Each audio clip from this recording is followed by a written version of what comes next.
Thank you.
முருகா, கந்தா, கடம்பா, கார்த்திகையா, கருவேலா, சரவணபவா, வந்த அருள் செய்யப்பா.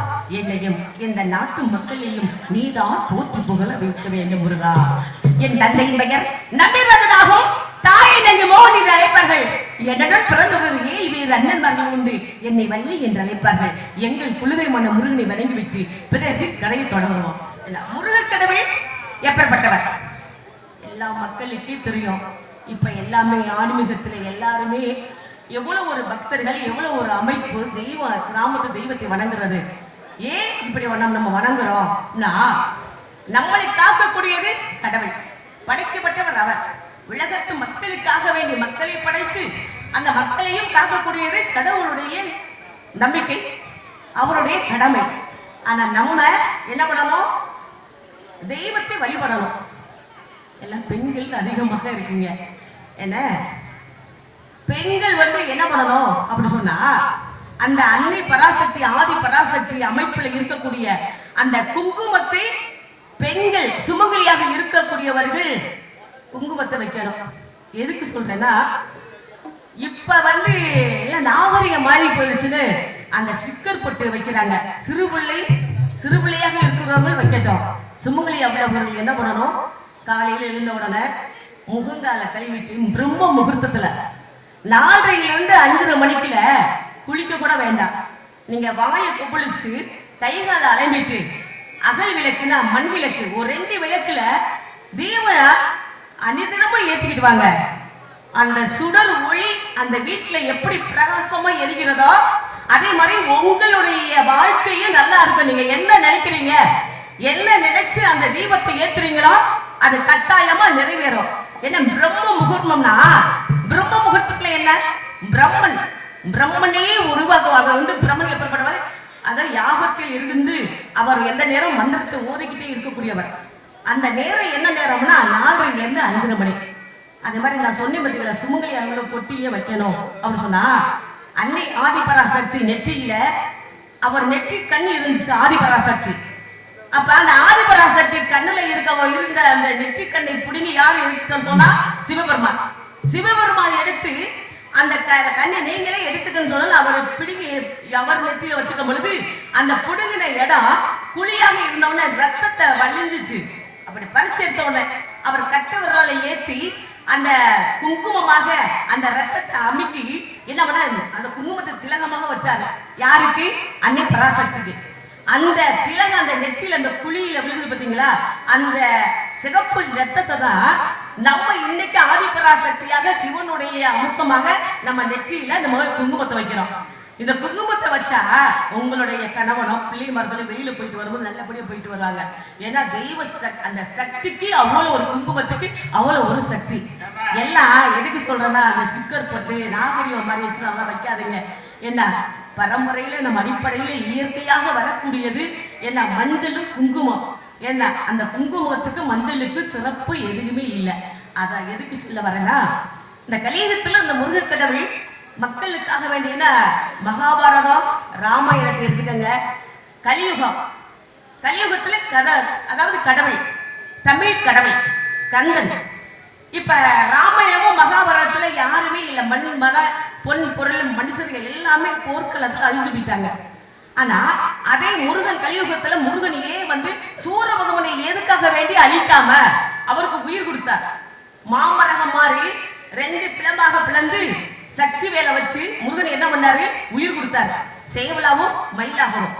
அப்ப குடும்பத்துல வம்சத்தை விருத்தியாக்கக்கூடியவர் யாரு? முருகன். அதனால திருமணமான பெண்களுக்கு குழந்தை இல்லை என்றார். குழந்தை வரத்தை கொடுக்கக்கூடியவர் முருகன். ஏன்னா அதே சொன்னீங்களா, குழந்தை குழந்தை பாக்கியமே இல்லாதவர்களுக்கு இந்த சஷ்டி விரதம், அந்த சஷ்டி மாசத்துல 2 முறை வரும். அந்த சஷ்டி விரதத்துல நீங்க பெண்கள் கடைபிடிச்சு அவரை முருகனை ஒரு நேரம் ஒன்றியும் உணவிட்டு அந்த முருகனை வழிபடுங்க. முருகன் கட்டாயமா குழந்தை பாக்கியத்தை கொடுப்பார். திருமணம் ஆகாதவர்களுக்கு திருமணத்தை கொடுப்பார். என பிள்ளை பாக்கியம் என்ன நீங்க நினைச்சு நிறைவேறுதோ அதே மாதிரி இந்த பிரம்ம முகூர்த்தத்துல விளக்கேற்ற சொன்ன முருகனை நினைச்சு அந்த பிரம்ம முகூர்த்தத்துல விளக்கேத்துங்க. கட்டாயமா நீங்க நினைக்கிறதெல்லாம் நிறைவேறணும். முருக கடவுள் அப்பேற்பட்டவர். ஏன்னா முருகனை நான் நினைத்து கொண்டே இருக்கிறேன். இருந்தாலும் முருகா, என்னையும் என்னை சார்ந்த குடும்பத்தையும் என்னை சார்ந்த கலை குடும்பத்தையும் இந்த மக்களையும் நீதான் காக்க வேண்டும் முருகா. இங்கே வள்ளியாக நடிக்கும் லதா அவர்கள் கிராமம் சார்பாக பொன்னாடை அணிவித்து மரியாதை செய்யப்படுகிறது.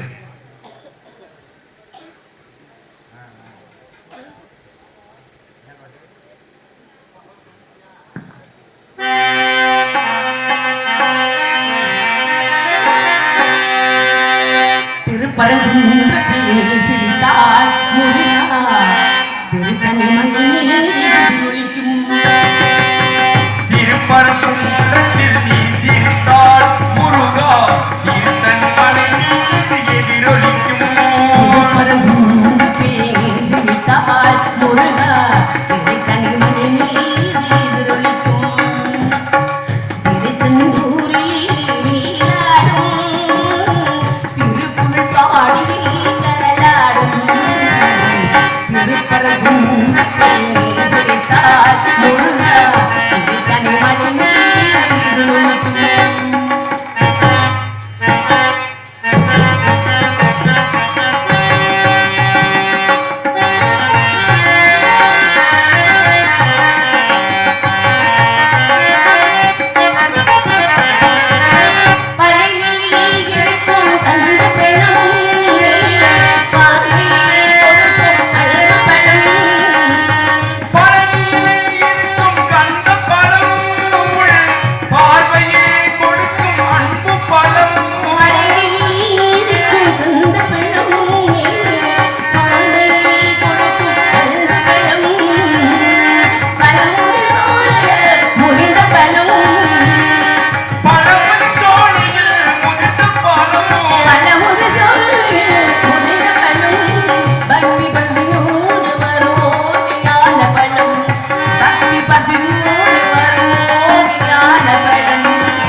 திருப்பரங்குன்றத்தில் நீ சிரித்தாள் முருகா, திருத்தணி மண்ணில் எதிரொலிக்கும்.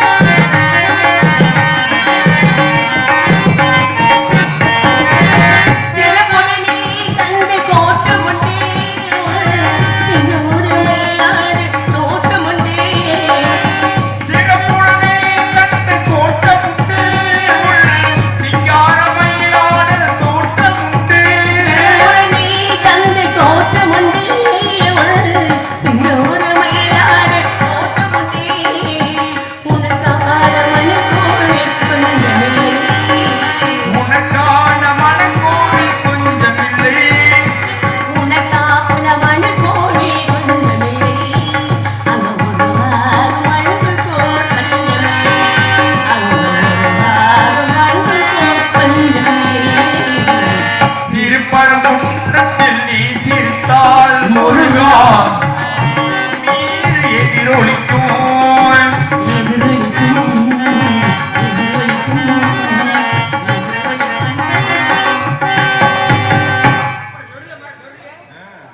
அதாவது என்ன சொல்றாங்க பழமொழி, கோயில் இல்லாத ஊர்ல குடி இருக்காத. அப்புறம் அப்படி மூணு சொல்லி வச்சிருக்காங்க. ஆனா இங்க பத்திகள் எவ்வளவு ஒரு அமைப்பு மைக் செட்டுக்காரு.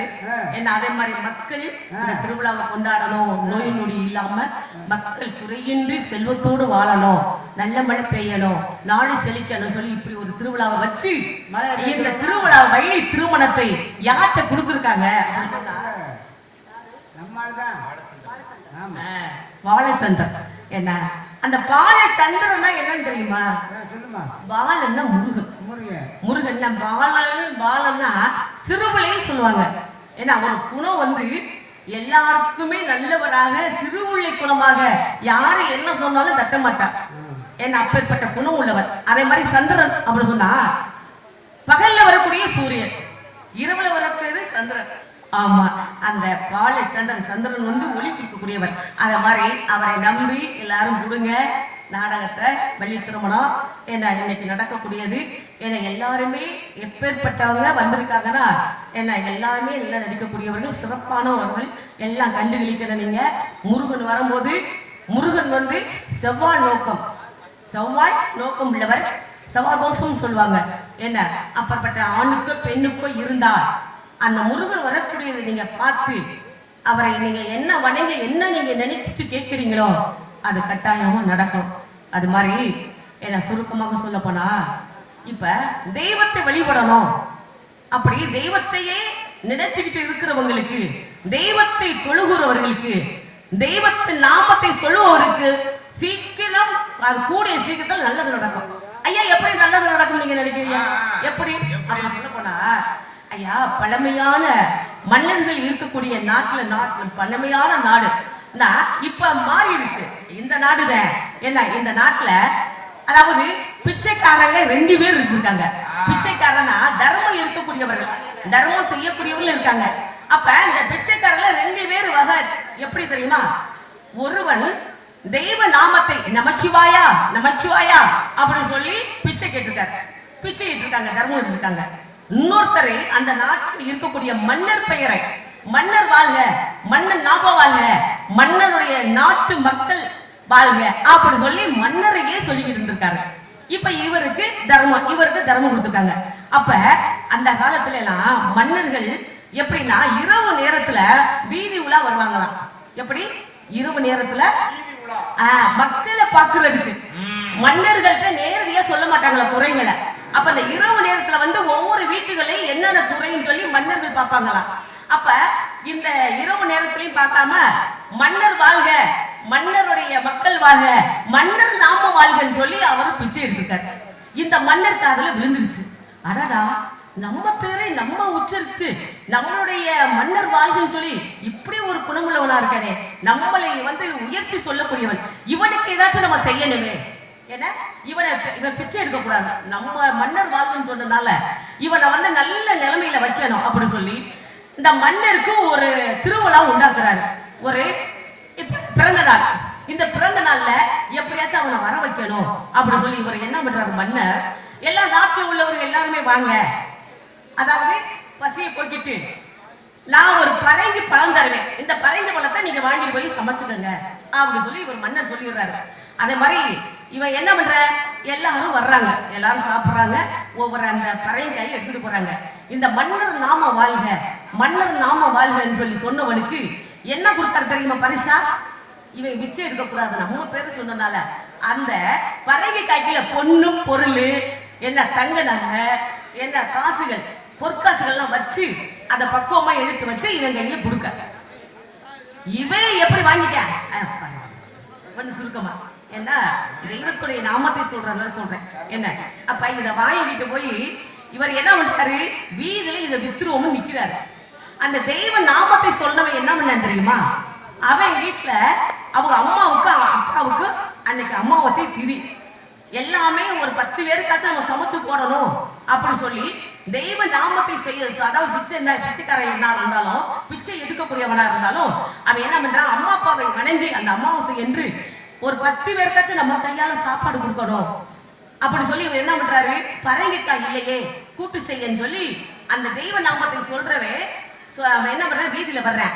இந்த பொன் பொருளை வாங்கி மன்னர்கிட்ட வாங்கி வச்சிருக்கான் பாத்தீங்களா, மன்னன் நாமத்தை சொன்னவன் அவன் என்ன பண்றான், எதுக்கு அந்த பரங்கிக்காய் நமக்கு இந்த கேட்க வர்றான், கேட்கிறேன் இவனுக்கு நம்ம கொடுத்துருவோம் அப்படின்னு சொல்லிட்டு அந்த தர்மம் எடுக்கக்கூடிய தெய்வ நாமத்தை சொன்னவங்க என்ன பண்ற, ஐயா இந்த பரங்கி பழத்தை தரீங்களா, எனக்கு விசேஷம் எங்க வீட்டுல நான் சமைக்கணும், 10 பேருக்கு சாதம் போடணும், சரியா இந்த பரங்கிக்காய் எனக்கு எனக்கு நீ எடுத்துக்கிட்டு போ, ஒரு 100 ரூபாய் கொடு அப்படி சொல்ல இந்த 100 ரூபாயை வாங்கிட்டு இந்த பரங்கிக்காய் எடுத்துடைய வீட்டுல கொண்டு போய் உடைக்கிறேன்.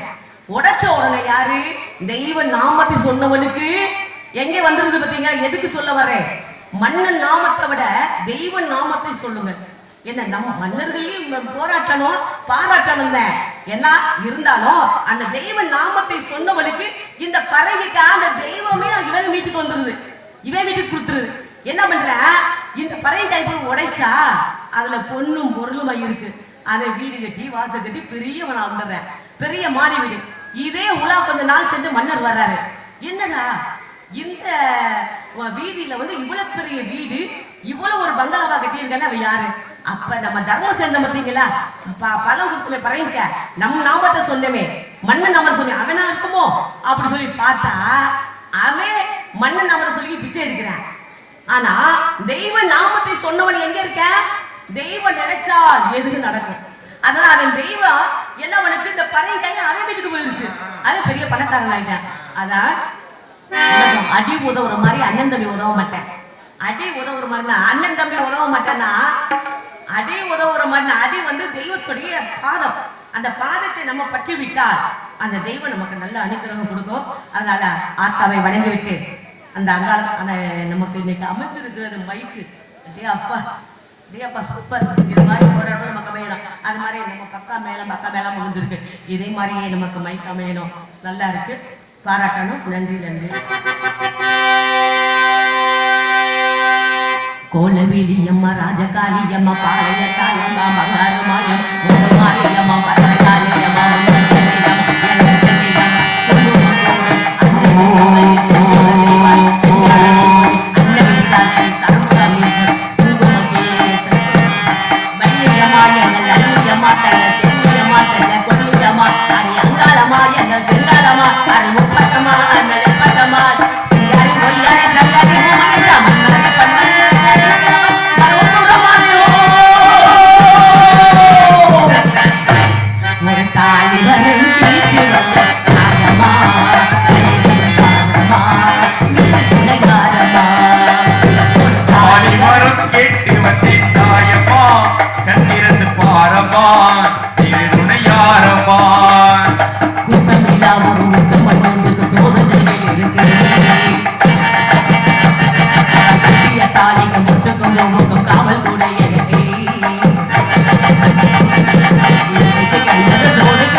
மறுவாழ்வு உன்னை கேட்கிறேன்.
அம்மியும் பறக்கும். ஐயா, ஆடி காத்துல எங்க வீட்லயாச்சும் அம்மி பறந்துருக்கா? அம்மி பறக்காது, உம்மி தான் பறந்துருக்கும். எதுக்கு சொல்றேன்? ஆடி காத்துல அம்மி பறக்கணும், அம்மை பறந்துரும். இப்ப சித்திரை வைகாசி ஆடி மாசம்லாம் வெப்பம். அப்ப ஆடி பிறந்த உடனே அந்த காத்தோட மலையோட வரும் பொழுது அந்த குளிர்ந்த காத்து நம்ம மேல பட்ட உடனே அந்த மலை காற்று சாரலோட அப்ப அந்த அம்மை பறந்துருமா. நம்ம மேல இருக்கிற அம்மை போட்டு பார்த்தீங்களா, அது பறந்துருமா. அதான் ஆடி காலத்துல அம்மை பறந்துரும். ஏன்னா அந்த தெய்வ சக்தி, அப்பேற்பட்ட அந்த தெய்வத்தை நம்ம வணங்குவோம். அப்படி இருந்தாலும் முருகனை நான் பிறந்த உடனே முருகனை நான் மனசுல வச்சிருக்கேன். என்ன திருமணம் செய்தால் அவரை தான் கட்டிக்கணும் அப்படி சொல்லி, முருகா சீக்கிரம் வந்து எனக்கு அருள் செய்யப்பா, அவரை நினைத்து கொண்டே இருக்கிறேன். எப்படி தெரியுமா? நதியோரம்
அது ஊசி குத்துற போது உன்னை நினைச்சு தூக்கம் போச்சு போச்சு.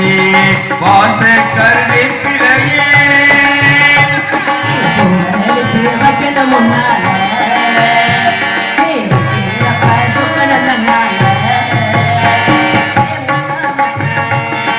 மல்லிய வச்சான்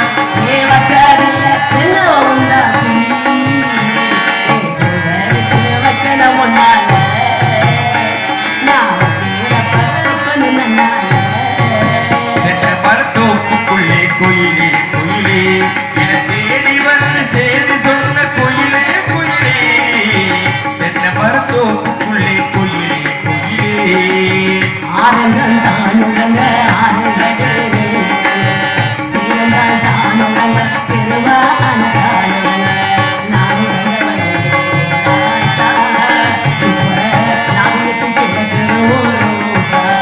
உச்சி வகுத்தெடுத்து பிச்சுப்பூ வச்சகிரி உச்சி வகுந்தெடுத்து பிச்சுப்பூ வச்சகிரி பச்சை பழ பக்கத்துல மெய்துன்னு சொன்னாங்க.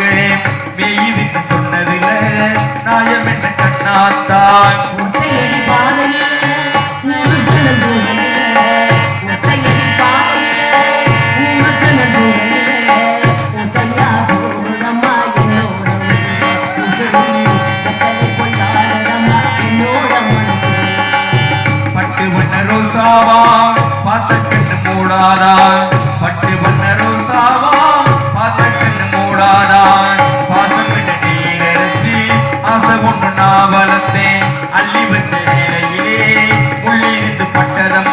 முத்துக்கு முட்டாளு சொத்துக்கு சொத்தாளு முத்துக்கு முட்டாளு சொத்துக்கு சொத்தாளு அண்ணன் விழுந்து ஒன்று அண்ணால் விழுந்து ஒன்று கண்ணக்கு பின்னாள் உன்னை சொல்லி குற்றமில்லை என்னை சொல்லி குற்றமில்லை உன்னை சொல்லி குற்றமில்லை என்னை சொல்லி குற்றமில்லை காலம் செய்த கோலமடி கடவுள் செய்த குற்றமடி கடவுள் செய்த குற்றமடி சுகானும் சிரிக்கு கண்ணே முத்தான முத்தம்மா என் கண்ணான கண்ணம்மா நீ குயிரவள தாளவள கையர கையா கையர கையா சுகானும் சிரிக்கு கண்ணே முத்தான முத்தம்மா என் கண்ணான பெண்ணினால் வீண்டு வரம் தருபவளி அம்மா அம்மா பெண்ணினால் வீண்டு வரம் தருபவளி அம்மா அம்மா எனக்கு ஒரு வரம் தருவாயா என் காதலியே கொண்டு வருவாயா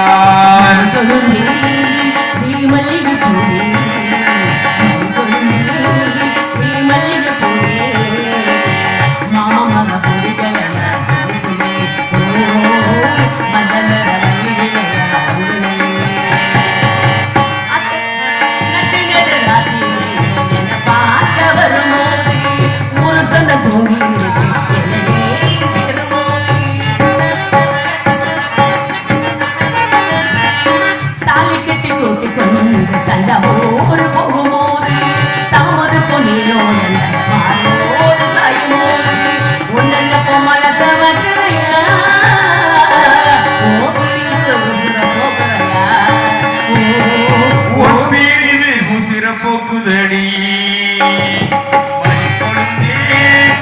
மல்லிகை பூவே மாமன் மேல குடிக்கையா சொல்லு சொல்லு ஓ மஞ்ச வர வழி இல்லையா வந்து போட்டியா ஆமா ஆமாமா சரி பெட்டிக்காருக்கு எனக்கு போட்டி ஐயா போட்டி இருக்கு வெளியதான் போராம தான் இருக்கக்கூடாது என்ன சொல்றீங்க ஆமா குயிலி கவி குயிலி யார் வரவை தேடுகிறார் மனதுக்குள் ஆசை வைத்து மன்னன் வந்தானா குயிலி கவி குயிலி யாரை வரை தேடுகிறார் உறவுக்கு அர்த்தம் சொல்ல கண்ணன் வந்தானா உறவுக்கு அர்த்தம் சொல்ல கண்ணன் வந்தானா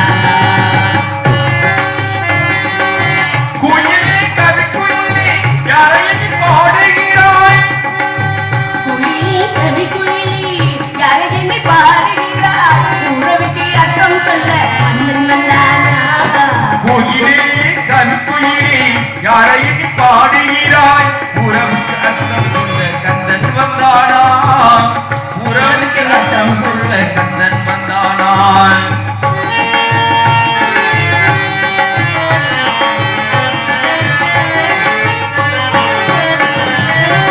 இளமை சரிரான தோட்டோ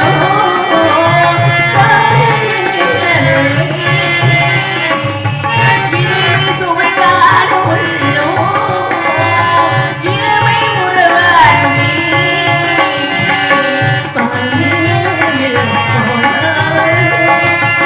யாரோ இவரோ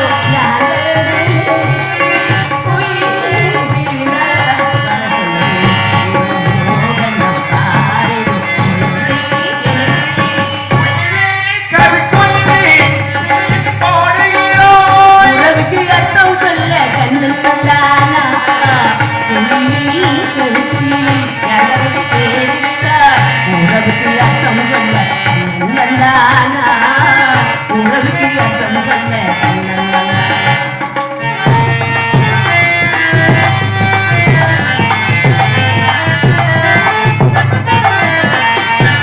பள்ளி செல்வி பள்ளியில் நனைத்த மலர் என போகிற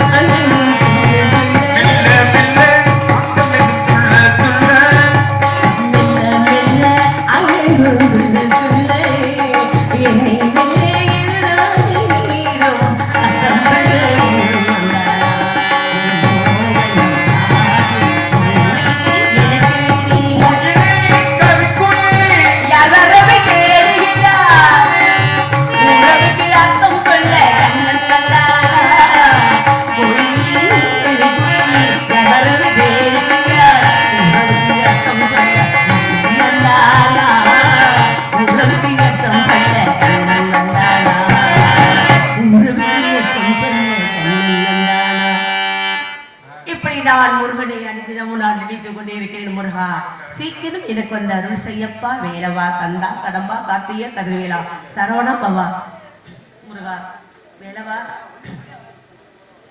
சிட்டுக்குருவி முத்தம் கொடுத்து சேர்ந்திருக்கிற சோமானம் கலந்திர கண்டி மனதிலே பண்டு மூடிட கல்லே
குருவி முத்தம் கொடுத்து சேர்ந்திட கண்ணி